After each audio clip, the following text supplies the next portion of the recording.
Hello दोस्तों, स्वागत है आपका मेरे चैनल पर।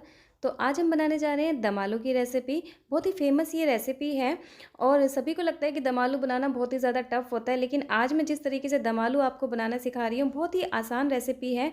आप उस तरीके से दम आलू फटाफट से बनाकर तैयार कर लेंगे। तो चलिए देख लेते हैं इसकी रेसिपी। तो दम आलू बनाने के लिए मैंने यहाँ पर छोटे साइज़ के आलू लिए हैं, और अगर आपके पास छोटे साइज़ के आलू नहीं हैं तो आप बड़े आलू को 2 पीसेस में काट लें। तो इनको छील कर आप साफ़ कर लें और इस तरह से एक फ़ोर्क लें और उससे इसके अंदर छोटे-छोटे होल बना लें। इससे फ़ायदा ये होगा कि जब हम इनको ग्रेवी में डालेंगे तो इनके अंदर ग्रेवी आसानी से जाएगी और आलू जो है अंदर से प्लेन दिखाई नहीं देंगे। तो इस तरह से सारे आलू के अंदर आप होल कर लें। आप इसमें होल करने के लिए चाकू का यूज़ भी कर सकते हैं। तो इसमें होल करते समय आपको बस अपने हाथ का ध्यान रखना है। तो सारे आलू के अंदर मैंने जो है होल बना लिए हैं। तो चलिए इन्हें साइड रख देते हैं। अब एक कढ़ाई के अंदर हम ऑयल गरम करेंगे। तो इस ऑयल को आपको अच्छे से गरम कर लेना है और जो आलू थे उसको हम इसके अंदर अच्छे से फ्राई करेंगे। हम आलू को फ्राई यहाँ पर इसलिए कर रहे हैं क्योंकि आलू को हमने बॉईल नहीं किया है और इन्हें जो है गोल्डन ब्राउन होने तक हमें फ्राई करना है। उससे हमारे आलू जो हैं लगभग 80% तक पक जाएंगे और उसके बाद ग्रेवी में हमें इन्हें ज़्यादा पकाना नहीं पड़ेगा। तो इस तरह से आप आलू को जो है अच्छे से फ्राई कर लें।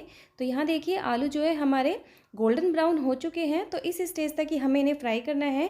तो इसके बाद जो है हम इन आलू को प्लेट में निकाल लेंगे। तो दम आलू बनाने का ये बहुत ही इंपॉर्टेंट स्टेप है। आप इसको स्किप बिल्कुल भी ना करें। दम आलू को हमेशा आलू को फ्राई करके ही बनाएं। तो देखिए यहाँ पर सारे आलू मैंने यहाँ पर प्लेट में निकाल लिए हैं और बहुत ही अच्छा सा कलर आ गया है इनके ऊपर। तो चलिए अभी इन्हें हम साइड रख देते हैं। तो ग्रेवी बनाने के लिए मैंने यहाँ पर लिए हैं कुछ लहसुन की कलियाँ, साथ ही लिए अदरक के 2 पीस, और यहाँ पर मैंने 3 मीडियम साइज़ की प्याज ले लिए जिनको मैंने पीसेस में काट लिया है। अब कढ़ाई के अंदर तेल डालेंगे और उसके अंदर हम इन सारी चीज़ों को फ्राई कर लेंगे। 3 से 4 मिनट तक हमें जो है प्याज को इसके अंदर अच्छे से भूनना है। जब तक कि इनका कलर ब्राउन नहीं हो जाता तब तक हम इन्हें ऑयल के साथ अच्छे से भून लेंगे। जैसे ही हमारे प्याज जो हैं हल्के हल्के ब्राउन होंगे, इसके अंदर हम यहाँ पर डाल देंगे 7 से 8 काजू के पीसेस। ग्रेवी में ये बहुत ही अच्छा टेक्सचर देते हैं, तो आप काजू को ज़रूर डालें और इन्हें भी हम प्याज के साथ अच्छे से भूनेंगे। अब प्याज हमारी जो है यहाँ पर ब्राउन होने लगी है। तो इस स्टेज पर हम यहाँ पर इसके अंदर टमाटर ऐड करेंगे। 4 बड़े साइज़ के टमाटर मैंने यहाँ पर काट कर लिए हैं और इन टमाटर को भी प्याज के साथ अच्छे से फ्राई कर लेंगे।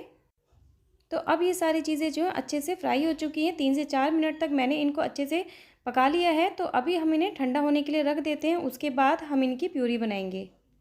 अब यहाँ देखिए टमाटर प्याज ठंडे हो चुके थे, तो मैंने इनको एक ग्राइंडिंग जार के अंदर डाल दिया है। तो इनकी हम प्यूरी बना लेते हैं। तो देखिए मैंने इसको यहाँ पर पीस लिया है और इसकी मैंने अच्छी सी प्यूरी बना ली है। तो अभी इसे हम साइड रखेंगे और कढ़ाई के अंदर डालेंगे 2 से 3 टेबल स्पून ऑयल। और यहाँ पर मैंने कुछ खड़े मसाले लिए हैं, जैसे कि यहाँ पर दालचीनी ली है मैंने, लौंग ली है, काली मिर्च ली है और जावित्री ली है, और साथ ही लिए 2 तेज पत्ता, और इसको हम घी के अंदर डाल देंगे। साथ ही डाल देंगे 1 चम्मच जीरा और इन्हें हल्का सा ब्राउन होने तक पकाएंगे। जैसे ही हमारा जीरा भुन जाएगा तो हम इसके अंदर जो हमने प्यूरी बना के रखी हुई थी उसे डाल देंगे। तो प्यूरी को डाल देते हैं हम इसके अंदर। अब जार के अंदर भी थोड़ा सा पानी डालकर हम इसके अंदर डाल देंगे। तो चलिए अब हम इसे 1 से 2 मिनट के लिए पका लेंगे। वैसे तो इसे ज़्यादा पकाने की ज़रूरत है नहीं, क्योंकि हमने इसे पहले ही अच्छे से पका लिया है। तो प्यूरी हमारी ऑलरेडी पकी हुई है। तो अभी हम इसके अंदर मसाले ऐड करेंगे। तो टेस्ट के अकॉर्डिंग नमक डाल दें आप इसके अंदर, साथ ही डाल दें कश्मीरी लाल मिर्च। इससे क्या होगा, कलर बहुत ही अच्छा आएगा सब्जी के अंदर।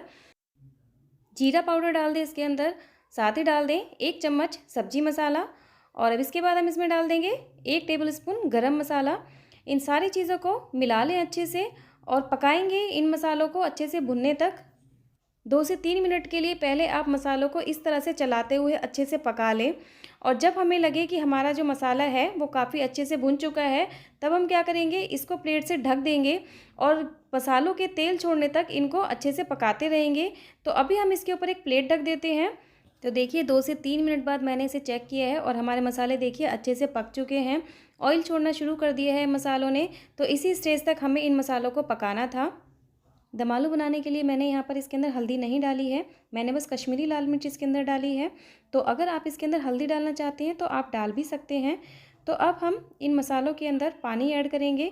मसाले क्योंकि अच्छे से भुन चुके हैं, तो अब इस स्टेज पर हम इसके अंदर पानी मिला देते हैं। तो 2 कप पानी डाला है मैंने यहाँ पर। अब आपको ध्यान रखना है कि पानी जो है आपको यहाँ पर गर्म ही डालना है इसके अंदर, ठंडा पानी आप इसके अंदर नहीं डालेंगे। ठंडा पानी अगर आपने इसके अंदर डाल दिया तो पानी जो है बॉयल होने में काफ़ी टाइम ले जाएगा और हमारी जो ग्रेवी है वो बिल्कुल ख़राब हो जाएगी, इसका टेक्सचर ख़राब हो जाएगा। तो इसीलिए जब भी आप इस तरह से कोई भी सब्ज़ी बनाएं तो उसके अंदर आप हमेशा उबला हुआ पानी ही डालें, एकदम गर्म पानी डालें। मिला लें इस पानी को अच्छे से ग्रेवी के साथ। और अब इस स्टेज पर हम इसके अंदर हरी मिर्च ऐड करेंगे। तो 3 से 4 हरी मिर्च को आप काट लें और इसके अंदर डाल दें। बहुत ही अच्छी लगती है ग्रेवी के अंदर इस तरह से हरी मिर्च डली हुई। अब साथ ही आलू भी डाल दें जिनको हमने फ्राई किया था। तो मिला लें आलू को अच्छे से ग्रेवी के साथ। और अब हम जो है इस ग्रेवी को फिर से ढककर पकाएंगे। तो लगभग हमें जो है 3 से 4 मिनट तक बिल्कुल लो फ्लेम पर इस ग्रेवी को आलू के साथ दोबारा से पकाना है।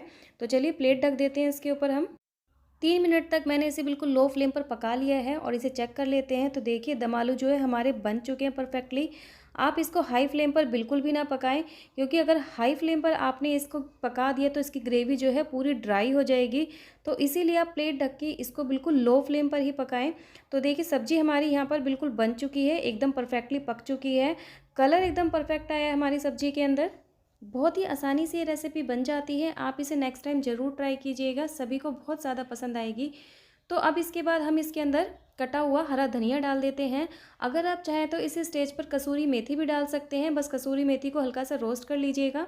तो बनकर तैयार है हमारे टेस्टी से यम्मी से दम आलू। तो चलिए सर्व करते हैं। तो देखिए हमारे दम आलू कितने परफेक्ट बने हैं कलर से, और इसका टेक्स्चर देखिए बहुत ही यम्मी, बहुत ही टेस्टी लगते हैं। वीडियो अगर पसंद आया हो तो इसे लाइक करना बिल्कुल भी ना भूलें, साथ ही शेयर कीजिएगा अपने फ्रेंड के साथ, अपने रिलेटिव्स के साथ। और अगर आपने मेरा चैनल अभी तक सब्सक्राइब नहीं किया तो प्लीज़ उसे सब्सक्राइब कर लें।